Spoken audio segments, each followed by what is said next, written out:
Good morning all students. आज हम BSc third year का फर्स्ट पेपर इनऑर्गेनिक केमिस्ट्री के बारे में अध्ययन करेंगे, जिसमें आज हम अष्टफलकीय संकुलों में डी कक्षकों का विपाटन के बारे में अध्ययन करेंगे कि जो डी कक्षक होते हैं वो किस तरह विपाटन या उनमें जो अपने अपने कक्षकों में टूट जाते हैं, जैसे कि ईजी कक्षक और टी2जी कक्षकों में टूटते हैं। तो उसके बारे में आज हम अध्ययन करेंगे कि जब कोई लिगांड किसी धातु आयन की ओर जब केंद्र की ओर बढ़ता है तो जो डी कक्षक होते हैं उनके जो इलेक्ट्रॉन होते हैं वो लिगांड के इलेक्ट्रॉनों से के प्रति प्रतिकर्षण उत्पन्न करते हैं, जिसके कारण डी कक्षकों में विपाटन शुरू हो जाता है और ये दो भागों में टूट जाते हैं, टी2जी कक्षक और ईजी कक्षकों में। टी2जी कक्षक वो हैं दोनों को छोड़, जैसे कि टी2जी और ईजी। टी2जी कक्षक में तीन आएंगे आपके DXY, DYZ और DZX।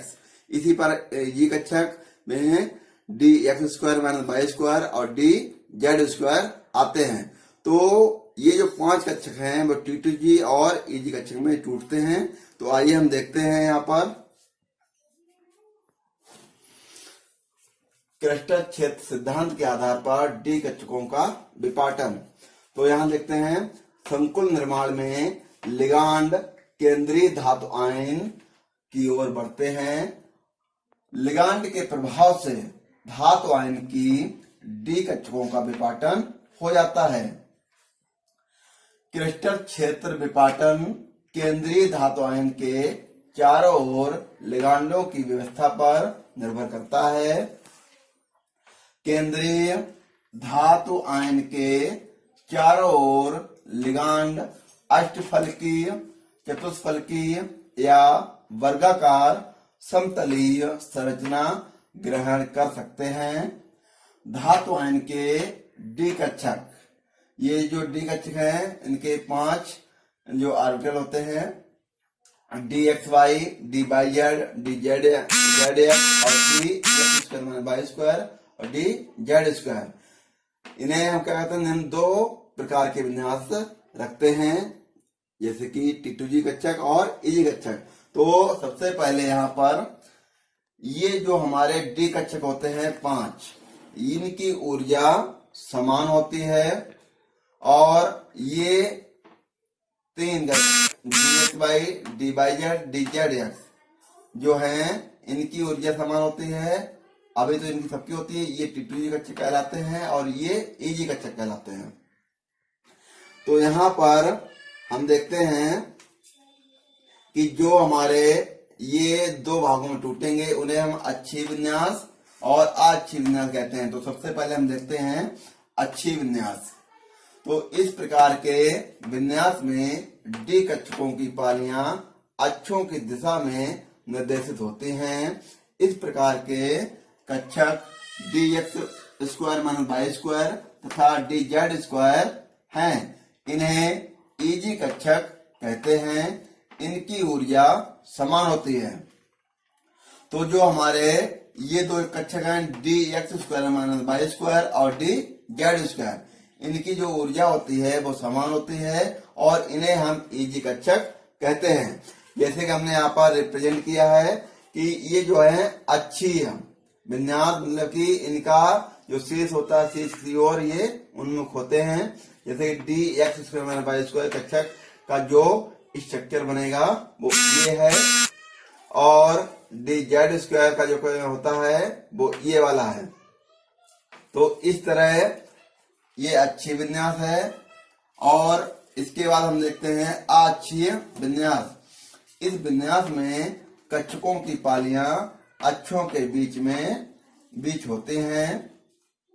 इस प्रकार के कक्षक DXY, DYZ, DZX होते हैं।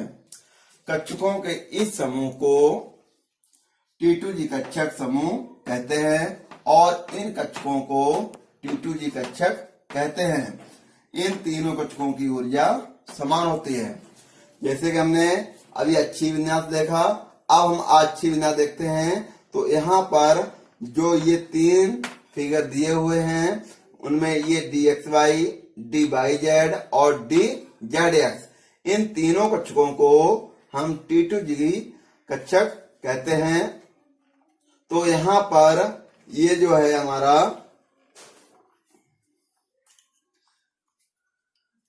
ये x, ये y और ये y, ये z और ये z और ये x डायरेक्शन में होते हैं। तो ये इनका जो है dxy, dyz और ये dzx ऑर्बिटल इस तरह इनके बनते हैं। तो हमने ये देखा है कि जो हमारे डी कोष है उनके 5 आपके जो कक्षक होते हैं, dxy, dyz, dzx और dx square minus Y square और dz स्क्वायर, जो कि जो हमारे लिगांड हैं उनका केंद्रीय धातु आयन की ओर आना और जो लिगांड के इलेक्ट्रॉन जो लोन पेयर एकाकी इलेक्ट्रॉन या लोन पेयर होते हैं वो जो हमारे धातु आयन के इलेक्ट्रॉनों को क्या करते हैं, प्रतिकर्षित करते हैं। तो डी कक्षकों में विपाटन शुरू हो जाता है और ये अपने 2 भागों में टूट जाते हैं, जिन्हें हम T2G कक्षक और EG कक्षक कहते हैं। तो इस तरह हमने जो एक्सियल कॉन्फ़िगरेशन और ए एक्सियल कॉन्फ़िगरेशन के बारे में हमने अध्ययन यहाँ पर किया और उनके स्ट्रक्चर को भी देखा।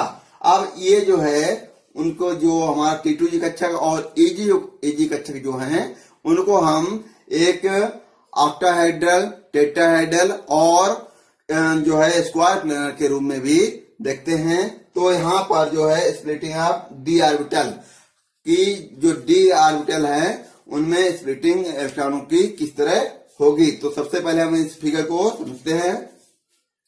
तो जो ये हमारे डी उपकोष के 5 कक्षक हैं, तो यहाँ पर dxy, dyz, dzx और dx square minus Y square और dz स्क्वायर होते हैं।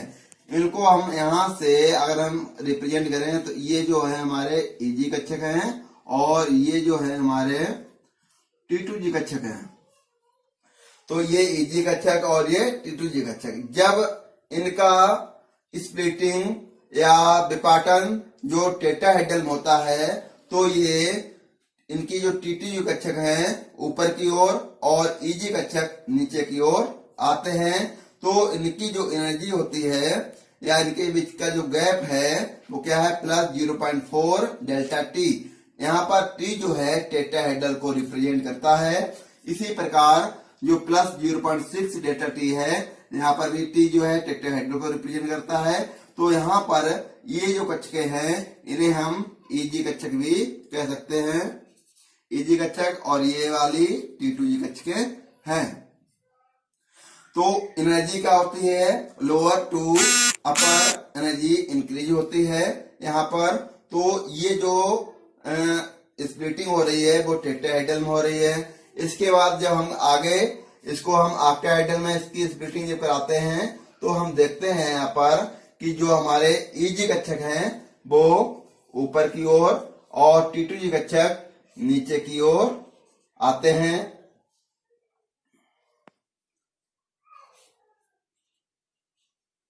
इस तरह आते हैं और यहाँ पर जो ऊर्जा है वो भी नीचे से ऊपर की ओर होती है। तो यहाँ पर जो हमारा T2G कक्षक हैं उनकी ऊर्जा कम होती है और EG कक्षकों यहाँ पर अधिक होती है।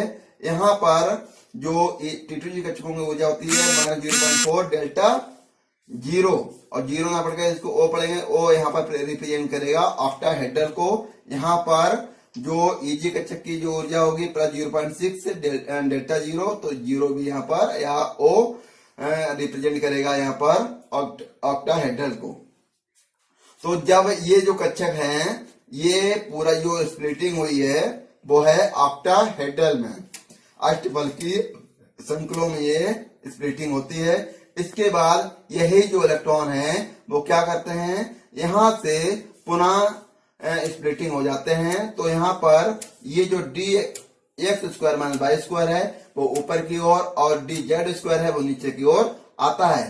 तो ये ऊपर की ओर, ये नीचे की ओर। इसी तरह यहाँ पर D X Y, D Y Z, D Z X जो टी कक्षक हैं, यहाँ पर एक्स वाई ऊपर की ओर चला जाता है और डी वाई जेड और जेड एक्स ये नीचे की ओर आते हैं। तो ये जो है पूरा जो स्प्लिटिंग हुई है ये स्क्वायर प्लेनर के रूप में हुई है। अब इनकी जो एनर्जी होती है तो सबसे अधिक, और एनर्जी क्या होती है, लोअर टू अपर इंक्रीज हो रही है। तो सबसे अधिक एनर्जी जो होगी D X square minus Y square की, उसके बाद डी एक्स वाई की होगी।